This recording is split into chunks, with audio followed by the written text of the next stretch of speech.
How's it going today, YouTube? Well, I know I hadn't made a video in a while, but I hadn't been really doing anything with Red. Red's been running pretty good, mostly. Um, Yesterday, I had noticed that the truck, when I get up over 2 grand and let off, it would almost be on cruise control. So it would just sit there and run at 2,000 RPMs, and then slowly, ever so slowly, just ease down. I'd have to pump the brakes to actually force the engine down to idle. And that was just a quick tuning issue. I got on my tuning forums and talked to some people and showed them my tune, and they told me what I had to do. So now Red's running much better. It even runs smoother cruising and idles better. So that's all stuff I'm learning with getting the EFI straightened out. I'm not really good at the EFI stuff. That's why I don't make a lot of videos about it. There's a lot better videos out there than probably I can make about EFI. So let's do what I can do now, which is turn wrenches. And let's talk about shocks today. Well, finally, if you can see in the background there, I got 4 QA1 shocks. These are all double adjustables. Now, thankfully, QA1 is finally making the shocks, the double adjustables, for the D series trucks. Finally, it's been years. I've been wanting to get some shocks from them. In fact, at one point in time, I called them and asked them if they were going to do it, and they said that it wasn't on their build sheet then. And I even offered to be a test bed for them if they wanted to do that. But anyway, let's take a look at shocks, and we'll talk about some differences between them, between some of the other companies that are building shocks for our trucks, stock, and then the QA1. So let's go over here and take a look at these. Now, these here are the front shocks if you want the part number. This is a double adjustable. Over here, let's see if we can get this where y'all can read it real well. That is the rear shocks. Okay. Now over here, I have a competition engineering shock. Front shock, it's a 90-20. Well, it's a 3-way adjustable, sorry. And they use clicks and stuff. I mean, they're all right, but there's one main issue with these shocks. It's this right here. This here is actually for a Chevrolet pickup. That's what that one is. This here is off a stock truck shock.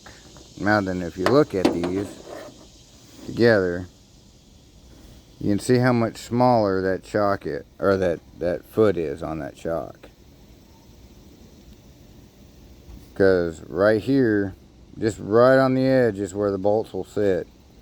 And I mean, it's not even, I'd be worried about it holding on to that. I'd be worried about popping the shock as I was driving. So that's why I never put these on. They're inexpensive. Comp Engineer actually makes a pretty good product. Except for, they really need to do their R&D about these. Because these are not the right, bottom mounts. As you can see how much bigger, or I should say longer, well, and really bigger that is. Now let's take a look at these QA1 shocks. It's a nice stout bottom. Of course they're double adjustables. And they're relatively the same height. They're a little longer. This one is crushed all the way down. But now if you look at this, let's see if I can get this straightened up here where y'all can kind of see it. But if you look, QA1 has actually done it the right way, and that should mount up just fine. I have had some people say that these here are difficult to get through the lower control arm. So I think I got an idea on how to do that without actually cutting the lower control arm. But they're a nice big body. They're a nice shock. QA1 has always made really good shocks. But that's the biggest thing for me. This here, it's thicker. I mean, it's even thicker than the stock one, if you can see it. It's a nice setup. It's an 1/8 inch thicker, almost twice as thick as what this is. I might actually have to go get some new bolts, longer ones, to fit these on. And then of course you got all the hardware here for the top of the shock. So let's take a look at the rear shocks. The rear QA1 shocks, of course, they're double adjustable, but I mean they're really well made. They're a nice big body shock, and I kind of like the way they use those C-clips to hold the bushings in. They're not pressed in or melted in or however they want to do it. There, so the bottom one just has the it's like a pressed in there. I'm going to actually be installing the rears today. I have springs for the front, but I'm going to go hang out with my buddies tonight, and I don't want to have the truck so far tore down that I get in a bind and I can't get out tonight. So I'm just going to do the rears today on the truck and see if that helps it any. Just having the rears on. Now if I hadn't heard about the adjusters being in the way of the lower control arm, I'd probably do the fronts today too. But I'm just a little worried about that. And stay tuned for towards the end of the video. There's some merch I've come up with that'll be available at no name. So we'll be back.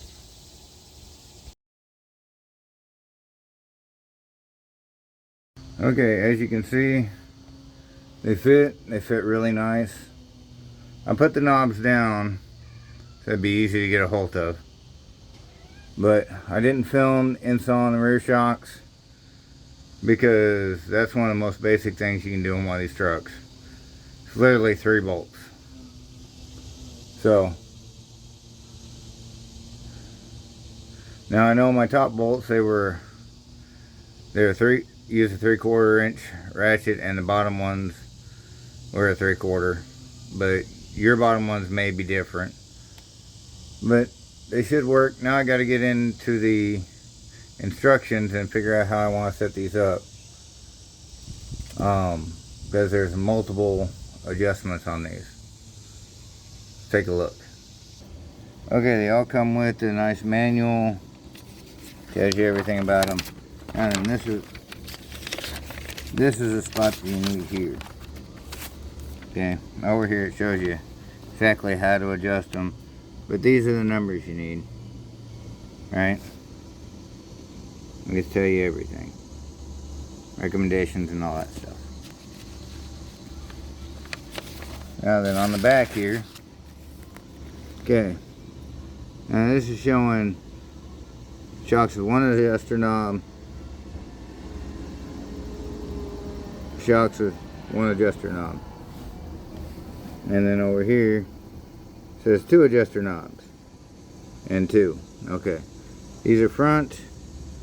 Down here, these are rear. Okay, so for right now, I think I want to go for the nice ride and handling, which would be our second one. Come over here with shocks with 2 on the rear. Okay, and we'll look back over here, see. Nice ride and handling. Okay, that's with 1. And over here, the two. Compression, it says 0 to 6. And rebound is 2 to 8. So, where do we need to put these at? I'm going to say, seeing that it's a firmer ride at 6 to 12 clicks. So what I'll probably end up doing is going like 4 clicks on both the compression, and then same here, it gets stiff here, so I'll probably go 6 clicks on the rebound and see how that rides in the back. Now then, when I'm out racing and beating people, I'll have to drop it down, you know, like 2 clicks here and maybe like 5 clicks here, because that's the one for drag racing. I mean, if I really want a aggressive handling, which the shocks are probably rock solid at that point, and I can go 13 plus clicks if I want to. So, but there's your adjusters on that. And to tell you the truth, those rear shocks didn't take me but 15 minutes to do both of them. Like I said, I still gotta set them up because they're both set at 0 right now, because that was the easiest way to adjust the shock up and down to get everything lined up. So I have to adjust the knobs on it, and I might actually, sorry about the dog interruption, but anyway, like I said, I gotta set the knobs up, and I might actually do the front today because it didn't take me very long to do, and it's only like 10 o'clock in the morning, so I might go ahead and do the fronts today too. See what we get into with that. Alright guys, well, this might be the last of this video because it's actually gone kind of long, but that's QA1 shocks for the rear of a D150. Alright guys, take it easy.